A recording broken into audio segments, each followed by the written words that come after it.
आज बुद्ध पूर्णिमा है। बुद्ध पूर्णिमा मतलब क्या? क्या आप जानते हो बुद्ध पूर्णिमा का अर्थ क्या है? बुद्ध पूर्णिमा का अर्थ हमारी नज़रों में सिर्फ और सिर्फ छुट्टी रह गया है, क्योंकि इस दिन स्कूल, दफ्तर, सभी संस्थाओं की छुट्टी रहती है। बुद्ध पूर्णिमा का अर्थ सिर्फ छुट्टी। इससे ज़्यादा अर्थ हम कुछ लेते नहीं हैं, क्योंकि हम समझते नहीं हैं। महात्मा बुद्ध से तो हमें कोई मतलब ही नहीं शायद, और बोध को तो हम समझना ही नहीं चाहते। महात्मा बुद्ध का अर्थ बोध से है, और ज़्यादा से ज़्यादा हम इतना समझ लेते हैं कि बुद्ध पूर्णिमा का अर्थ महात्मा बुद्ध का जन्मदिन। कई लोग ऐसा भी बोलते हैं, बुद्ध पूर्णिमा का अर्थ है महात्मा बुद्ध का जन्मदिन। क्या उस दिन महात्मा बुद्ध का जन्म हुआ था?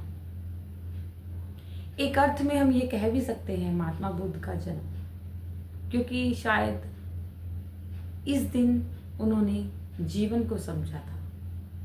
तो जन्म तो हमारा उसी दिन होता है जिस दिन हम जीवन को समझ जाए कि जीवन क्या है। वो जान पाए थे कि जीवन क्या है, और उन्हें जान भी लिया था कि जीवन सिर्फ और सिर्फ दुख है। दुख के सिवा इस जीवन में कुछ है नहीं। उन्होंने जाना, और फिर उन्होंने इस दुख के निवारण के लिए काम किया। इसी जानने को कि जीवन में दुख है, इसी को मुक्ति कहते हैं। जब जान लेते हैं तो दुखों का निवारण भी हो जाता है। सबसे बड़ी समस्या यही है कि हमें अपने दुखों का ज्ञान ही नहीं, हम जानते ही नहीं है कि हमारी जिंदगी में दुख है। और महात्मा बुद्ध के जीवन में यही सबसे बड़ी सीख है, सीखने वाली, कि जीवन को समझें।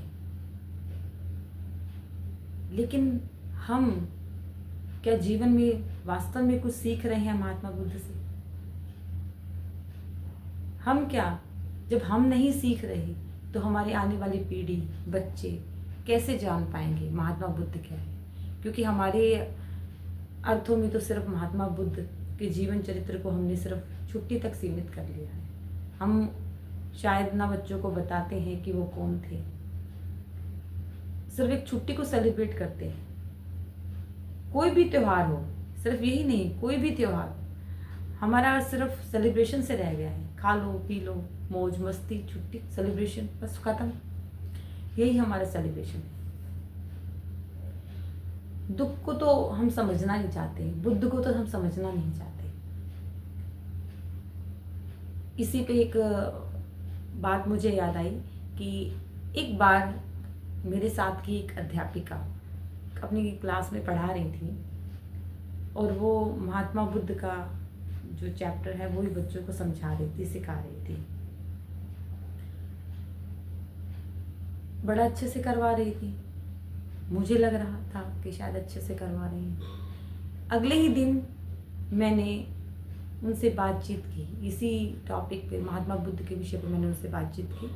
तो उन्होंने कुछ ऐसे शब्द कहे जिसको सुनकर मैं हैरान रह गई। उन्होंने कहा कि हिंदू धर्म के अलावा मैं किसी धर्म को नहीं मानती, और मैं किसी भी धर्म से विश्वास नहीं रखती, सिर्फ हिंदू धर्म। मैं हैरान, क्या एक शिक्षक का कोई धर्म हो सकता है? शिक्षक का धर्म तो सिर्फ शिक्षा देना होता है, और शिक्षा भी सही की शिक्षा देना, बच्चों में ज्ञान का प्रकाश करना, ज्ञान का प्रकाश। क्या एक इंसान जो महात्मा बुद्ध के जीवन से परिचित नहीं है, क्या वो शिक्षक हो सकता है? और अगर महात्मा बुद्ध के जीवन से परिचित ही नहीं है वो, और वो अपनी कक्षा में महात्मा बुद्ध का पाठ पढ़ा रहा है, सोचो क्या पढ़ा रहा होगा, क्या पढ़ाया होगा। जब वो उनमें बिलीव नहीं करती, उनमें विश्वास ही नहीं है, उनके जीवन चरित्र से उनको कोई मतलब ही नहीं है। तो ऐसी है हमारी शिक्षा, बस हम कर रहे हैं जिनका कोई अर्थ नहीं है। ऐसे ही बुद्ध पूर्णिमा को हमने महात्मा बुद्ध का जन्म दिवस बना लिया है। इसका जन्मदिन नहीं है, ये उनका प्रकाश दिवस है। इस दिन इन्होंने जीवन सीखा था, जीवन को जाना था।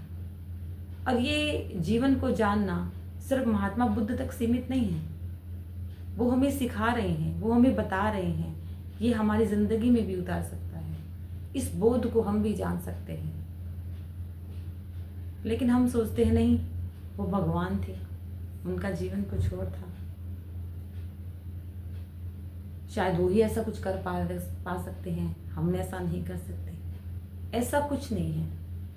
और कुछ लोग तो ऐसे भी हैं जो महात्मा बुद्ध को कायर समझते हैं, आज भी कहते हैं कि महात्मा बुद्ध कायर थे, अपने घर से चले गए थे आधी रात को, अपने बच्चों को, अपनी पत्नी को, बच्चे को, अपने माँ बाप को छोड़कर चले गए।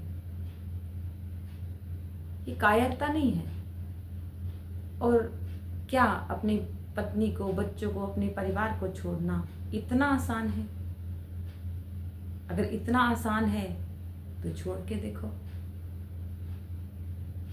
इस मोह को त्यागना बहुत मुश्किल है, इतना आसान नहीं है किसी के लिए भी अपने परिवार को छोड़ना। तो सोचो क्या परिस्थितियां रही होंगी जब महात्मा बुद्ध ने अपने परिवार को छोड़ा। उनके जीवन में कितनी कश्मकश रही होगी कि उनको इतना बड़ा डिसीजन लेना पड़ा परिवार को छोड़ने का। सीखना है हमें उनके जीवन से कि क्या जीवन है, क्या दुख है। उन्होंने हमेशा कहा जीवन दुखम दुखम, जीवन दुख के सिवा कुछ है नहीं। और जब ये सवाल उनके जीवन में आया कि जीवन दुख है, तब वो इसका निवारण करने के लिए, इसके जीवन को समझने के लिए, दुख को समझने के लिए उन्होंने घर छोड़ा। और वो समझ भी पाए, उन्होंने दुखों का कारण ढूंढा। उनको पता लगा कि इन दुखों से मुक्ति भी संभव है। उनके लिए उन्होंने रास्ते बनाए और वो रास्ते हमें दिए अगर हम चलना चाहें तो। लेकिन नहीं, हम चलेंगे नहीं, हम तो उनको अपने से अलग मान रहे हैं। कुछ अलग थे, कुछ अलग नहीं थे। जो दुख उनके जीवन में थे वो हमारे जीवन में भी है, आज भी है, अभी भी है। और उनके लिए वो हमें ऐसी सीख नहीं दे रहे हैं कि अपने घर को छोड़ दो। सीखना है उनके जीवन से, पर ये सीख वो बिल्कुल नहीं दे रहे हैं कि आप अपने परिवार को छोड़ दो। परिवार छोड़ना कुछ हल भी नहीं है, वो हमें सिखा भी नहीं है रहे कि परिवार छोड़ो। उस टाइम की परिस्थितियां थी कि उन्हें छोड़ना पड़ा, लेकिन आज समय कुछ और है।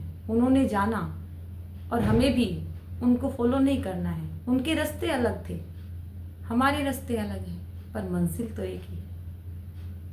हम सबकी मंजिल एक है, दुखों से मुक्ति पाना। यही हमारे जीवन का उद्देश्य है और यही है बुद्ध पूर्णिमा।